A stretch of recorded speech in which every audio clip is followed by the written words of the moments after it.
आज की दुनिया में जहां हर चीज मतलब हर ऐप, हर नोटिफिकेशन हमारी अटेंशन चाहता है, वहां किसी एक चीज पर फोकस कर पाना सच में एक सुपर पावर जैसा लगता है। कभी कभी तो ऐसा महसूस होता है कि हमारा दिमाग अब हमारा है ही नहीं, उसे जैसे किसी ने किराए पर ले लिया है। और इसीलिए आज हम एक बहुत ही जरूरी ऑडियो बुक सारांश की गहराई में उतर रहे हैं। इसका नाम है master your focus, how to eliminate distractions and reclaim your mind. तो हमारा मकसद एकदम साफ है, ये समझना कि ध्यान भटकना अब कोई इत्तेफाक नहीं है। इसे बाकायदा डिजाइन किया गया है। और सबसे जरूरी बात, हम अपने दिमाग पर वापस काबू कैसे पा सकते हैं। और ये समझना बहुत जरूरी है क्योंकि ज्यादातर लोग मौके या टैलेंट की कमी से पीछे नहीं रहते, वो पीछे रहते फोकस की कमी से। इस किताब का जो मूल तर्क है ना, वो यही है कि हम एक ऐसी लड़ाई लड़ रहे हैं जिसके नियम ही हमें नहीं पता। तो आज उन्हीं नियमों को समझने की कोशिश करेंगे। चलिए तो फिर इसी से शुरू करते हैं। ये जो अटेंशन इकोनॉमी है, सुनने में थोड़ा भारी शब्द लगता है, इसे थोड़ा आसान भाषा में समझ सकते हैं क्या?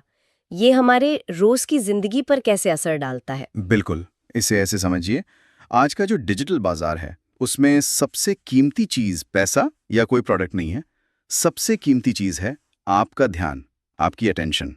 हर कंपनी, हर ऐप, हर सोशल मीडिया प्लेटफॉर्म, सब इसी एक चीज के लिए लड़ रहे हैं।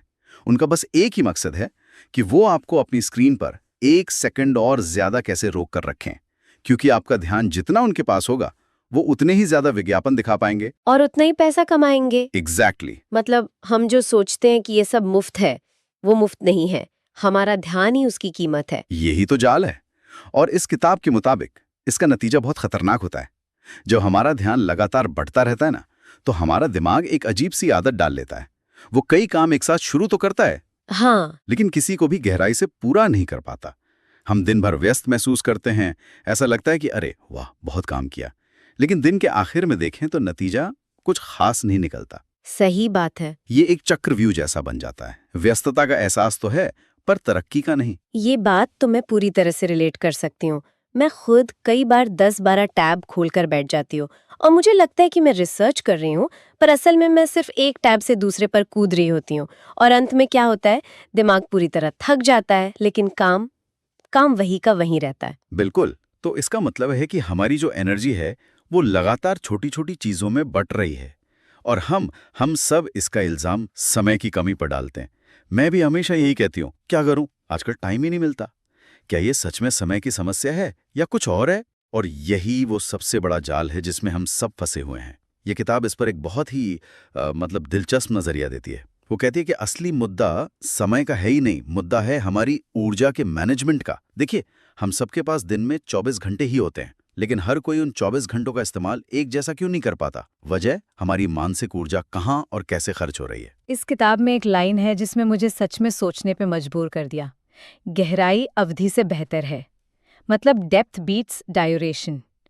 ये सुनने में तो बहुत अच्छा लगता है, पर असल जिंदगी में इसका क्या मतलब हुआ? इसका मतलब ये है कि क्वालिटी क्वांटिटी से कहीं ज्यादा जरूरी है। एक उदाहरण से समझिए।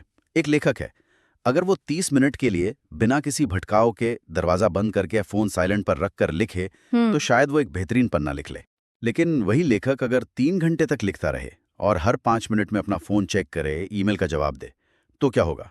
शायद वो कुछ भी ढंग का ना लिख पाए। वो 3 घंटे सिर्फ एक दिखावा थे, असल काम तो 30 मिनट में हुआ। राइट।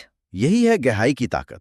वो 1 घंटा जिसमें आपका पूरा फोकस था, वो 4 घंटे की आधी अधूरी कोशिश से कहीं ज्यादा कीमती है। यानी हमें अपने कैलेंडर को घंटों से नहीं भरना चाहिए, बल्कि उससे ऊर्जा और फोकस के स्लॉट से भरना चाहिए। बिल्कुल। ये तो सोचने का पूरा तरीका ही बदल देता है। हाँ, अच्छा, तो फिर सवाल ये उठता है कि इन ध्यान भटकाने वाली चीजों का विरोध करना इतना मुश्किल क्यों है? मतलब हम जानते हैं कि ये हमारे लिए अच्छा नहीं है, पर फिर भी बार बार अपना फोन क्यों उठा लेते हैं? ऐसा लगता है जैसे कोई अदृश्य शक्ति हमें खींच रही हो। इसकी वजह हमारे दिमाग के अंदर है, उसके केमिकल्स में। किताब इसे डोपामिन हिट से जोड़ती है। डोपामिन वो केमिकल है जो हमें खुशी या इनाम का एहसास दिलाता है। अच्छा। तो हर बार जब हमें एक नया लाइक या कमेंट या कोई नोटिफिकेशन मिलता है, हमारे दिमाग को डोपामाइन की एक छोटी सी खुराक मिल जाती है एक हिट मिलता है और हमारा दिमाग इस इनाम का आदी हो जाता है। फिर वो बार बार इसे मांगता है। ये किसी नशे की तरह है। तो ये जो एप्स बनाने वाले हैं, उन्हें ये बात पता है कि वो हमें एक तरह का डिजिटल नशा दे रहे हैं। पता है, वो इसे बहुत अच्छी तरह जानते हैं और इस्तेमाल करते हैं। लेकिन इसका एक और गहरा असर होता है जो ज्यादा खतरनाक है। किताब समझाती है कि जब दिमाग को लगातार छोटी छोटी उत्तेजना मिलती रहती है तो वो बोरियत को बर्दाश्त करना भूल जाता है। बोरियत को बर्दाश्त करना भूल जाता है। हाँ, और यही सबसे बड़ी समस्या है, क्योंकि कोई भी गहरा काम, कोई भी रचनात्मक विचार वो बोरियत या शांति के पलों में ही पैदा होता है। जब आप कुछ नहीं कर रहे होते तभी आपका दिमाग सबसे जरूरी कनेक्शन बनाता है। लेकिन हमने अपने दिमाग को शोर का इतना आदी बना दिया है कि अब वो शांति से घबराने लगा है। मतलब हम बोर होने की क्षमता खो रहे हैं। हाँ। और उसके साथ ही गहरे काम करने की क्षमता भी। एग्जैक्टली। ये तो काफी डरावना है। और इसी से जुड़ा है मल्टीटास्किंग का मिथक। हाँ। हम सब सोचते हैं कि एक साथ कई काम करना, अरे वाह, ये तो बहुत कुशलता की निशानी है। मैंने तो अपने रेज्यूमे में भी इसे एक स्किल की तरह लिखा है। हम सब ने लिखा है। जबकि ये किताब इसे कहती है परफॉर्मेंस डिस्ट्रक्शन। मतलब ये आपके काम करने की क्षमता को बेहतर नहीं बनाता बल्कि उसे तबाह कर देता है। हाँ, किताब बताती है कि हमारा दिमाग असल में एक साथ दो कामों पर ध्यान दे ही नहीं सकता। वो बस बहुत तेजी से एक काम से दूसरे पर कूदता है।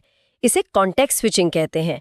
और हर बार इस कूदफान में हमारी दिमागी ऊर्जा और फोकस का एक हिस्सा वो बर्बाद हो जाता है। तो ये ऐसा हुआ कि जैसे आप एक कमरे से दूसरे कमरे में जा रहे हैं। हाँ। और हर बार दरवाजे पे थोड़ा थोड़ा सामान गिराते जा रहे हैं। क्या बात है, बहुत बढ़िया एनालॉजी है ये। और दिन के आखिर में आपके पास किसी भी कमरे में पूरा सामान नहीं होता और आप थके हुए अलग होते हैं। इसका नतीजा, गलतियां बढ़ती हैं, सोच उथली हो जाती है और आप किसी भी काम में माहिर नहीं हो पाते। इसीलिए किताब में एक बहुत मजबूत बात कही गई है, सिंगल टास्किंग एक प्रतिस्पर्धात्मक लाभ है। Single tasking is a competitive advantage. हाँ, आज के इस भटकाव भरे दौर में जो इंसान एक समय में एक काम पर पूरी तरह ध्यान लगा सकता है वो बाकियों से मीलों आगे निकल जाएगा। लेकिन क्या ये हमेशा सच है? मेरा मतलब है, कुछ काम ऐसे भी तो होते हैं जहां मल्टीटास्किंग जरूरी हो जाती है। जैसे एक माँ घर संभाल रही है या एक मैनेजर जो एक साथ कई टीमों को देख रहा है। क्या वहां भी सिंगल टास्किंग ही जवाब है? ये बहुत अच्छा पॉइंट है। और किताब यहाँ पर गहरे काम यानी डीप वर्क और उथले काम यानी शैलो वर्क में फर्क करती है। किसी को छोटा सा जवाब देना, ईमेल चेक करना, मीटिंग शेड्यूल करना, ये सब उथले काम है। अच्छा। इन्हें आप जरूरत पड़ने पर एक साथ मैनेज कर सकते हैं। अच्छा। लेकिन कोई रिपोर्ट लिखना, कोई मुश्किल समस्या सुलझाना, कोई नई स्किल सीखना, ये गहरे काम है। इन्हें एक साथ करने की कोशिश ही परफॉर्मेंस डिस्ट्रैक्शन है। तो मल्टीटास्किंग पूरी तरह खराब नहीं है, बस हमें ये पता होना चाहिए कि उसे कहाँ इस्तेमाल करना है और कहाँ नहीं। ठीक है, तो अब तक हम ये मान गए हैं कि ये एक बड़ी समस्या है। हम अटेंशन इकोनॉमी में जी रहे हैं, हमारी ऊर्जा बटी हुई है और मल्टीटास्किंग एक धोखा है। तो अब करें क्या? क्या सिर्फ इच्छा शक्ति से काम चल जाएगा कि बस आज से मैं फोन नहीं देखूंगी? और यही सबसे बड़ी गलतफहमी है। किताब साफ कहती है कि इच्छा शक्ति पर भरोसा नहीं किया जा सकता। वो एक बैटरी की तरह है जो दिन भर में खत्म हो जाती है।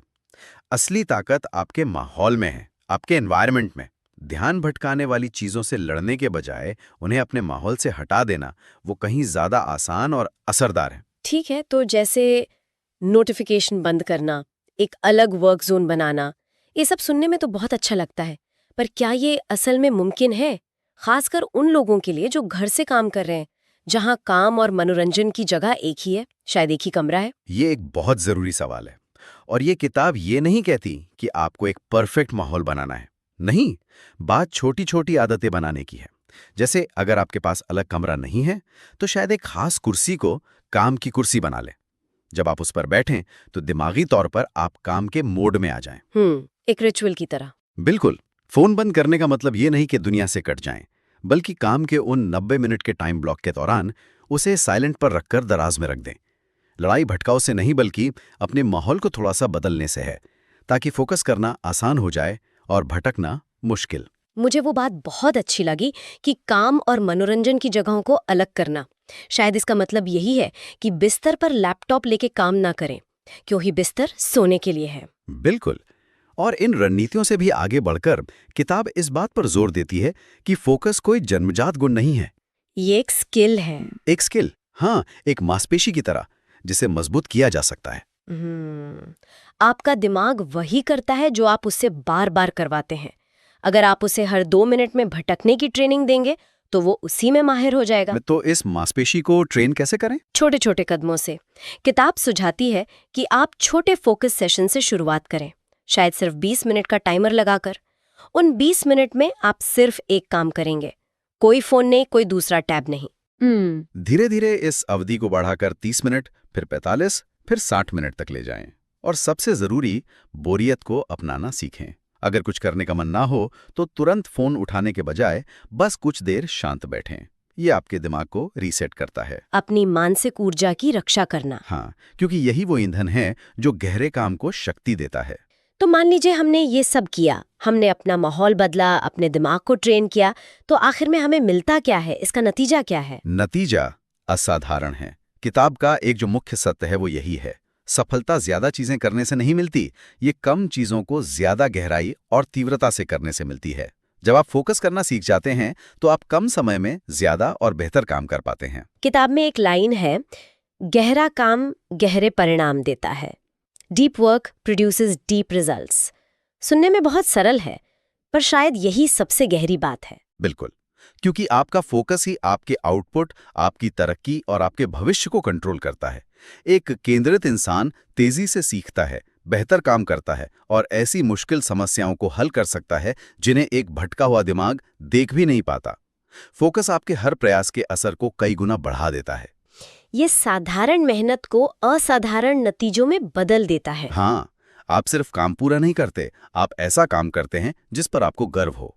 और शायद इससे सिर्फ काम ही बेहतर नहीं होता, बल्कि जिंदगी भी बेहतर होती है, क्योंकि दिन के आखिर में आपको वो संतुष्टि मिलती है कि आज मैंने कुछ सार्थक किया, न कि सिर्फ इधर उधर भागती रही। सही बात। तो आज की इस पूरी बातचीत का सार यही है कि हमारा ध्यान कोई मामूली चीज नहीं है, ये हमारी सबसे कीमती संपत्ति है और इसकी हमें हर हाल में हिफाजत करनी चाहिए।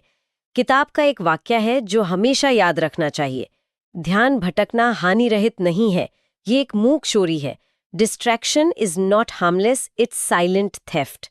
ये चुपके से हमारा समय, हमारी ऊर्जा और हमारी काबिलियत चुरा लेता है और हमें पता भी नहीं चलता। और इसी के साथ मैं सुनने वालों के लिए एक सोचने पर मजबूर करने वाले सवाल के साथ इसे समाप्त करना चाहूंगा। इस किताब में एक बहुत मजबूत बात कही गई है, अपने ध्यान की रक्षा ऐसे करें जैसे आपका जीवन इस पर निर्भर करता है, क्योंकि ये करता है। वाओ!